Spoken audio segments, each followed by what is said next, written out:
सच्ची घटना पर आधारित ये कहानी है उत्तर प्रदेश के एक छोटे से गांव पठानपुर, जहां के लोग खुशी खुशी अपना जीवन यापन करते थे, खेती बाड़ी करते थे और उसी में खुश रहते थे। लेकिन धीरे धीरे समय गुजरता है और पठानपुर गांव में चोर का आतंक बढ़ता जाता है।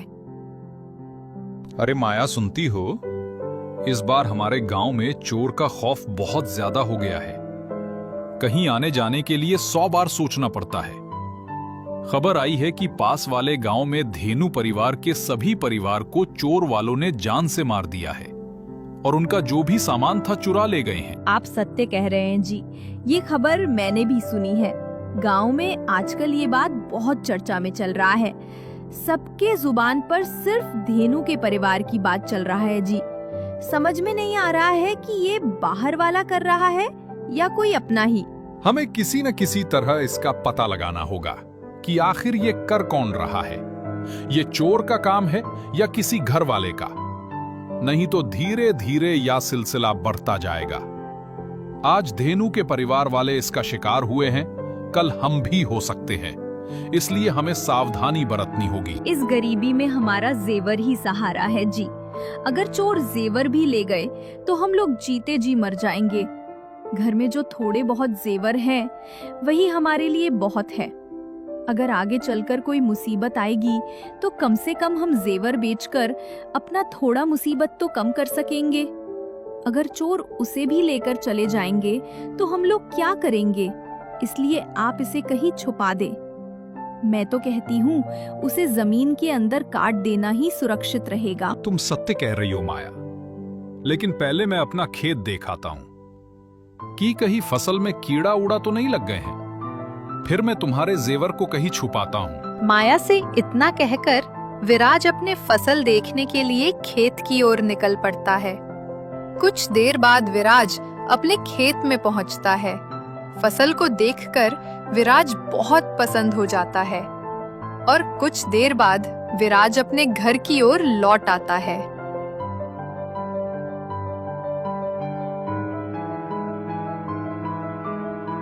क्या हुआ जी? फसल देख आए आप? कैसी है हमारी फसल? फसल बहुत अच्छा लगा है माया। भगवान ने चाहा तो इस बार फसल बेचकर हम अच्छे पैसे कमाएंगे और फिर अपना ये घर बनवाएंगे। विराज इतना बोल ही रहा था, तब तक उसका दोस्त गुलशन आ जाता है और विराज को जोर जोर से आवाज देने लगता है। विराज भाई, वो विराज, जल्दी बाहर आओ, बहुत जरूरी बात करनी है तुमसे। गुलशन की आवाज सुनकर विराज घर से बाहर आता है। क्या बात है गुलशन? क्या जरूरी बात करनी है तुमको मुझसे? विराज भाई, मेरी पत्नी की तबीयत बहुत खराब है। मैं गांव वालों से मदद मांगकर थक गया हूं, पर किसी ने मेरी मदद नहीं की। अगर सही समय पर उसका इलाज नहीं हुआ तो वो मर जाएगी। भगवान के लिए विराज, मेरी मदद करो। मुझे कुछ पैसे उधार दे दो। मेरी पत्नी जैसे ही ठीक हो जाएगी, मैं तुम्हारे एक एक पाई लौटा दूंगा। मैंने सरपंच जी से मदद मांगी, गांव के सेठ से मदद मांगी, गंगाराम बनिया से मदद मांगी, मगर किसी ने मेरी मदद नहीं की। बड़ी उम्मीद लेकर तुम्हारे पास आया हूं। इनकार मत करना मेरे दोस्त, नहीं तो मेरी पत्नी मर जाएगी, मेरा बच्चा अनाथ हो जाएगा। बड़ा दुख से कहना पड़ रहा है मेरे दोस्त कि मैं तुम्हारा कोई मदद नहीं कर सकता हूं। मैं खुद बहुत परेशान हूं। तुम किसी और से मदद मांग लो। ऐसा मत कर दोस्त, बहुत उम्मीद लेकर तेरे पास आया हूं। अगर मेरी पत्नी को कुछ हो गया तो मैं जिंदा नहीं रह पाऊंगा, मेरा बेटा अनाथ हो जाएगा। भगवान के लिए ऐसा मत कर दोस्त, मैं तुम्हारा एक एक रुपए लौटा दूंगा। गुलशन के लाख मिन्नतें करने पर विराज उसे 1 रुपया नहीं देता है। गुलशन उदास मन से वहां से लौट जाता है। देखते ही देखते कुछ दिन गुजर जाते हैं। विराज अपना फसल बेचकर घर लौट रहा था, तभी देखा गांव में 2-4 लोग इकट्ठा थे। विराज भी जाकर देखता है। हे भगवान, मैं लुट गया, बर्बाद हो गया। मेरी साल भर की कमाई कोई चुरा के ले गया है। भगवान, अब मैं कहां जाऊंगा? मैं कल ही अपना फसल बेच कर आया था। मेरे फसल का सारा रुपया चोर ने चुरा ले गया। अब मैं अपनी बेटी की शादी कैसे करूंगा? आप चुप हो जाइए जी, ऐसे मत रोइए। ऊपर वाला सब देख रहा है। जिसने हमारा पैसा चुरा के लेकर गया है वो कभी भी खुश नहीं रह पाएगा। वो पैसा हमारे खून पसीने की कमाई की थी। हमारा मेहनत ऐसी बर्बाद नहीं हो सकता। ये तुम क्या कह रही हो सुंदर पता? ऊपर वाला कुछ नहीं देख रहा है। ऊपर वाला सिर्फ हम गरीबों को ही दुख देता है, इसलिए वो अमीरों को छोड़कर हमारे घरों पर चोरी करवाता है। ऊपर वाला जानता है कि ये गरीब बेसहारा लोग कर ही क्या सकते हैं। सुंदर चुप हो जाओ, बहुत जल्द वो चोर पकड़ा जाएगा। जिस दिन वो पकड़ा गया हम लोग उसे जिंदा नहीं छोड़ेंगे।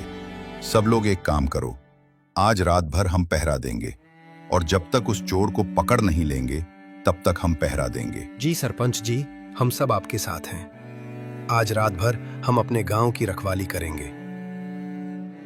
मुखिया जी, मैं कसम खा रहा हूं, अगर वो चोर मिल गया तो उसको ऐसी सजा देंगे कि उसकी 10 पुश्तैनी याद रखेगी। हाँ सरपंच जी, राम बिल्कुल सत्य कह रहा है।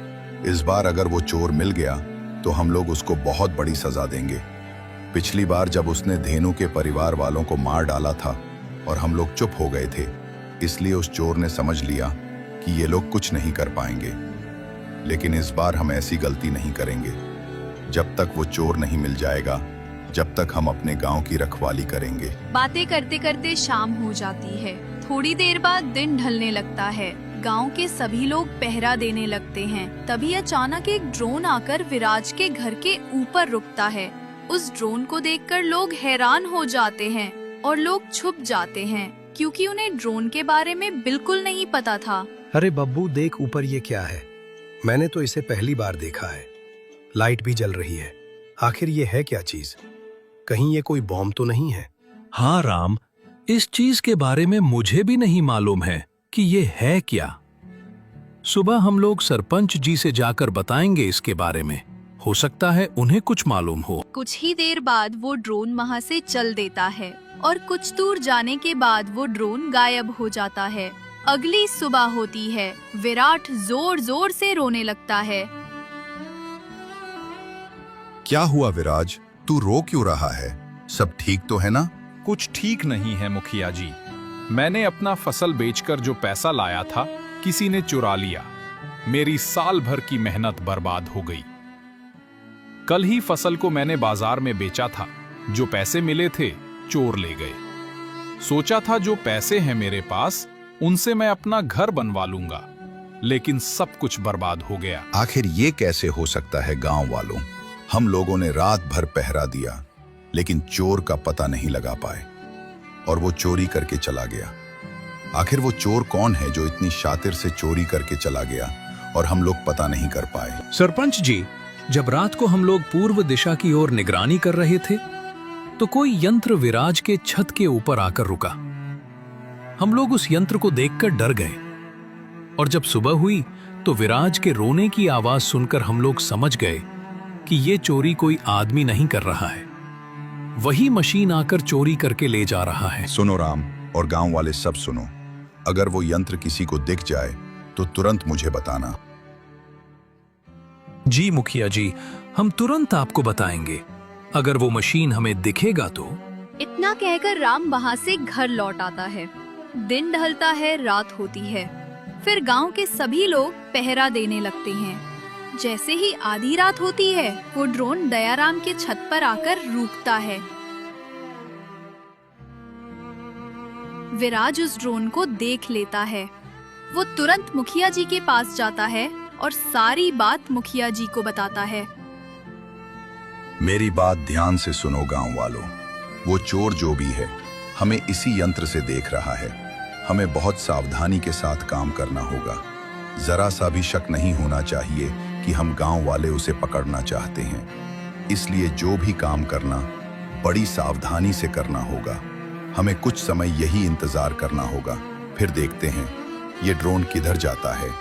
फिर हम लोग उस ड्रोन के पीछे चलेंगे। आज हम लोग उस चोर को बिना पकड़े नहीं छोड़ेंगे। जी मुखिया जी, आप बिल्कुल सत्य कह रहे हैं। हमें ये एहसास नहीं होने देना है कि हम उन लोगों का पीछा कर रहे हैं। गांव के सभी लोग उस ड्रोन के जाने का इंतजार करने लगते हैं। थोड़ी देर बाद वो ड्रोन उस छत से चल देता है। गांव के सभी लोग उसके पीछे पीछे जाते हैं। पीछा करते करते गांव के सभी लोग चोर के पास पहुंच जाते हैं और गांव के सभी लोग उस चोर को पकड़ लेते हैं। सभी लोग मास्क लगाए होते हैं। गांव के एक एक लोग उनका मास्क उतारते हैं। गुलशन को देखकर सब लोग हैरान हो जाते हैं। ये तुम हो? इतना दिन से तुम ही गांव में चोरी कर रहे थे। तुम्हें अपने गांव के लोगों पर जरा सा भी रहम नहीं आया। तुमने धेनु के परिवार वालों को इतना बेरहमी से मार डाला। विराज, मैं धेनु के परिवार वालों को नहीं मारा है और ना ही धेनु को मारा है। जब मैं तुमसे मदद मांगने गया था और तुमने साफ इनकार कर दिया था तो मैं उदास मन से जंगल की ओर जा रहा था। तभी ये लोग मुझे मिले और फिर मैं उनके साथ मिल गया।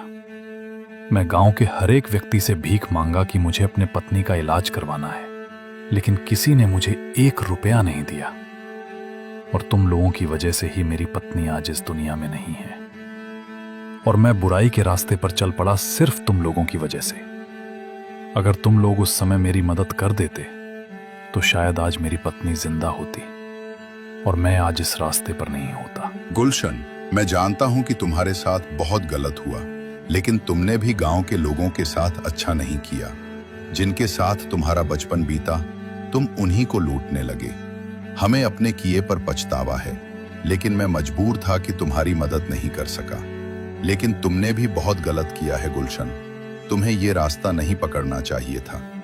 लोग बाहर वालों को यूं ही बदनाम करते हैं।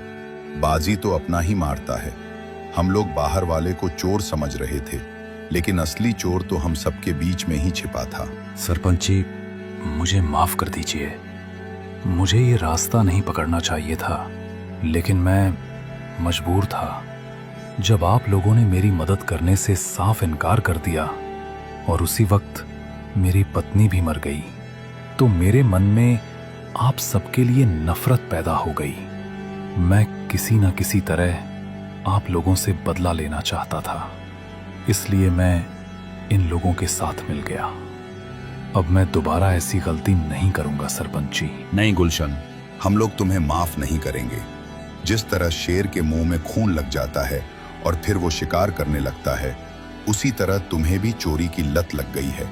तुम चाहे जितना सुधरना चाहो, सुधार नहीं पाओगे। इसलिए हम पुलिस को बुला रहे हैं। तुम्हारी सजा यही है। मन में बहुत नफरत था।